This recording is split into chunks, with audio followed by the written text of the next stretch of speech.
Kani nga panahon naka-decide mi mag-adto og park.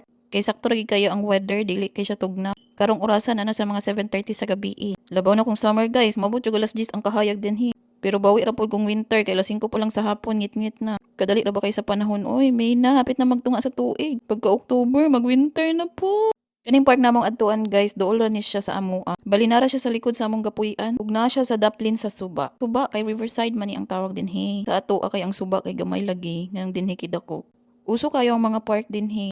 Dinhi sa mong napuy-an bilingual ang mga tao. Mo speak sila og English, mo speak pud sila og French. Kini nga panahon manggawas na gid ang mga tao. Busy na kay sila mag-jogging, busy na kay sila mag-walking. Dili pa nga nakainit ang panahon dinhi. Mag-enjoy jud ang mga chikitings dinhi.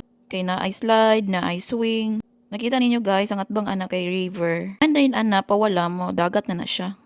Dito banda makita na ni mga Atlantic Ocean. So aside sa mga swing, sa mga slide, napoy mga bangko dinhi na pwede niyo lingkuran kung kapuyan na mo mag-jogging dito sa unahan. Napoy mga table na pwede mo picnic-picnic. So mao na akong ginaingon sa inyo guys na river. So naay bridge dito sa unahan. So lahos na siya dito sa dagat dayon. Murag mas daghan pang mga langgam kaysa mga tao dinhi. Tsada ni siya poy andin ni kung kanang gusto kag peaceful na environment, walay stress ug mag-relax-relax na.